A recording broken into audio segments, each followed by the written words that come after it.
बड़े से पेड़ पर रानी चिड़िया अपनी बेटी पिंकी के साथ रहती थी।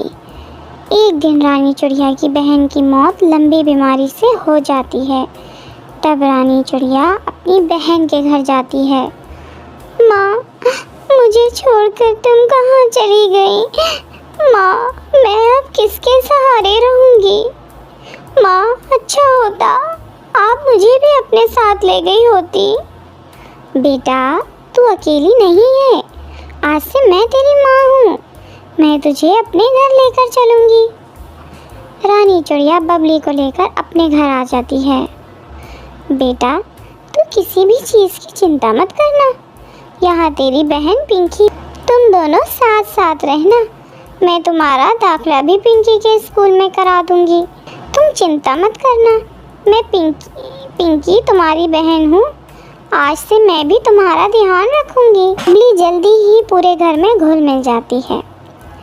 रानी चिड़िया पिंकी से ज़्यादा बबली पर ध्यान देने लगती है। एक दिन रानी चिड़िया किचन में खाना बना रही थी। माँ, खाने में क्या बनाया है? मुझे बहुत ज़ोरों से भूख लगी है। रुक जा पिंकी, मैं अभी तुझे खाना निकाल कर दे रही हूँ। बबली किचन में बड़े चाकू को उठाकर उससे खेलने लगती है। तभी उसका पर कट जाता है। माँ, मेरा पर कट गया है। बबली, तू भी ना बेटा, चाकू लेकर क्यों खेल रही थी? रुक जा, मैं अभी तेरी मरहम पट्टी कर देती हूँ। थोड़ी देर बाद, ये ले बबली, मैं तुझे अपने हाथों से खाना खिला देती हूँ। रानी चिड़िया बबली को अपने हाथों से खाना खिलाने लगती है। तभी पिंकी वहाँ आती है। माँ, मुझे भी आपके हाथों से खाना खाना है। पिंकी, बच्ची नहीं है तू, अपने हाथ से भी खा सकती है। माँ, जब से बबली आई है तुमने मुझसे प्यार करना छोड़ दिया है। जाओ, मैं नहीं खाती खाना, मुझे नहीं खाना। पिंकी, ये तू कैसी बातें कर रही है? बबली भी तो तेरी ही बहन है। तू देख नहीं रही उसको चोट लग गई है? माँ, मुझे फालतू की बातें नहीं सुननी। मैं अपने कमरे में जा रही हूँ। गुस्से में पिंकी अपने कमरे में चली जाती है और सोचने लगती है, जब से ये बबली की बच्ची इस घर में आई है, माँ इसे ही प्यार कर रही है। आज बबली की वजह से मुझे डांट खानी पड़ी है। मैं इसे नहीं छोड़ूंगी, इसे सबक सिखाकर ही रहूंगी। अगले दिन, पिंकी, तू बबली को अपने साथ स्कूल ले जा। मैंने तेरा और बबली का टिफ़िन पैक कर दिया है। स्कूल में लंच होगा तो तू भी बबली को खिला देना। ठीक है माँ। पिंकी बबली को रेलवे ट्रैक से स्कूल ले आती है। दीदी, तुम मुझे कहाँ से स्कूल ले जा रही हो? मुझे डर लग रहा है। बबली, तू बेकार में डर रही है। मैं तो रोज़ इसी रास्ते से स्कूल जाती हूँ। तू मेरे पीछे पीछे। अचानक पिंकी का पैर पटरी में फंस जाता है। दीदी, क्या हुआ? बबली, मेरा पटरी से पैर फंस गया है और निकल नहीं रहा है। तभी ट्रेन की आवाज़ आती है। दीदी, लग रहा है ट्रेन आ रही है, जल्दी करो। बबली, मेरा पैर नहीं निकल रहा है। ऐसा लगता है जैसे मैं अब नहीं बचूंगी। मैं तुमसे बदला लेना चाहती थी, लेकिन देखो ना, मैं ही इसमें फंस गई। किसी तरह बबली पिंकी का पैर पटरी से निकालती है। बबली, मेरी बहन, अगर आज तू ना होती तो मैं इस दुनिया में नहीं रहती। उस दिन के बाद से पिंकी को एहसास हो जाता है और वो अपनी बहन बबली चिड़िया के साथ खुशी खुशी रहने लगती है। दूर कहीं एक बड़े से जंगल में खूबसूरत चिड़िया रहती थी। उसका नाम टुनटुनी था। जंगल के सब पक्षी उसकी खूबसूरती के दीवाने थे, लेकिन वो बहुत ही ज़्यादा गरीब थी। उसकी माँ दूसरे पक्षियों के घरों में काम करके अपना गुजारा किया करती थी।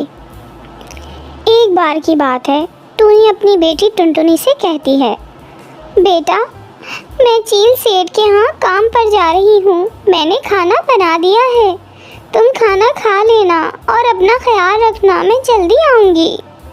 ठीक है माँ। ये कहकर टूनी चील सेठ के यहाँ काम करने आ जाती है। उसका एक बेटा भी था जिसका नाम कल्लू था। वो बहुत ही अच्छा और दयालु कौवा था। जी चील सेठ, आपने बुलाया? टूनी, तुम्हें आने में देर क्यों हो गई? तुम्हारा हर बार का यही नाटक है। काम करना है तो करो, वरना जाओ यहाँ से।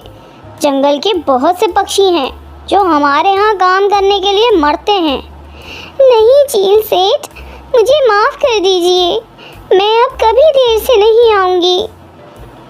तभी कल्लू अपने पिता से कहता है, पिताजी, टूनी आंटी को माफ़ कर दें। और टूनी आंटी, कल मेरा जन्मदिन है तो उसकी पार्टियां हैं, आप अपने परिवार को लेकर आइएगा। पर छोटे मालिक, आपकी पार्टी में हम गरीबों का कोई काम नहीं है। आंटी, आप जानती हैं आप मेरे लिए माँ जैसी हैं। माँ के जाने के बाद आपने ही मुझे पाला था। अगले दिन कल्लू का जन्मदिन होता है। जंगल के सब पक्षी उस पार्टी में आते हैं। तभी टूनी अपनी बेटी टुनटुनी चिड़िया के साथ आती है। तब कल्लू उसे देखता है तो देखता ही रह जाता है। उसे टुनटुनी चिड़िया से पहली ही नज़र में प्यार हो जाता है। ऐसे ही काफ़ी दिन गुजर जाते हैं। अब कल्लू रोज़ाना टुनटुनी चिड़िया का पीछा करता था। एक दिन टुनटुनी चिड़िया नदी के पास पानी भरने आती है। तब कल्लू उससे कहता है, मैं तुमसे बहुत प्यार करता हूँ और शादी करना चाहता हूँ। ये सुनकर टुनटुनी बहुत खुश हो जाती है और वो कल्लू से कहती है, मैं भी तुमसे बहुत प्यार करती हूँ।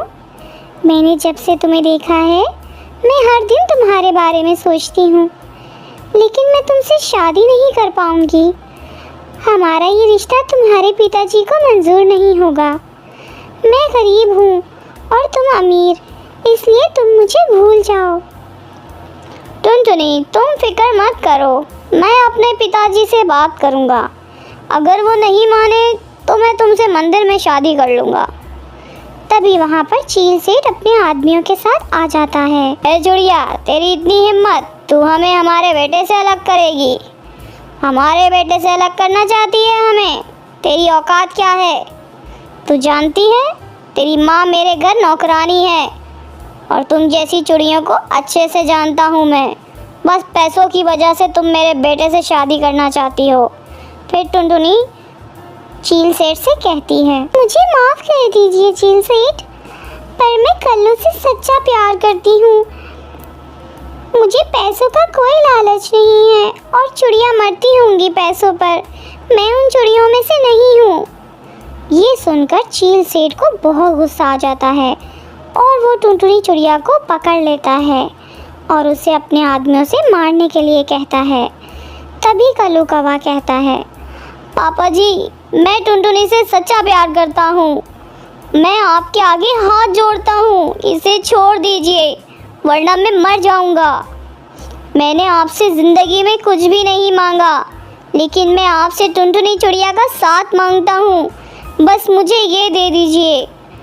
आज अगर मेरी माँ ज़िंदा होती तो मुझे आपसे यूँ अपनी खुशियों की भीख ना मांगनी पड़ती। ये सुनकर चील सेठ को अपनी गलती का एहसास हो जाता है। वो टुनटुनी से कहता है, मेरे लिए मेरे बेटे की खुशी से बढ़कर कुछ नहीं है। अगर तेरी खुशी इसी चिड़िया के साथ है तो जा जी ले अपनी ज़िंदगी कल्लू। अब टुनटुनी चिड़िया और कल्लू कौवे की शादी हो जाती है और वो सब खुशी खुशी रहने लगते हैं।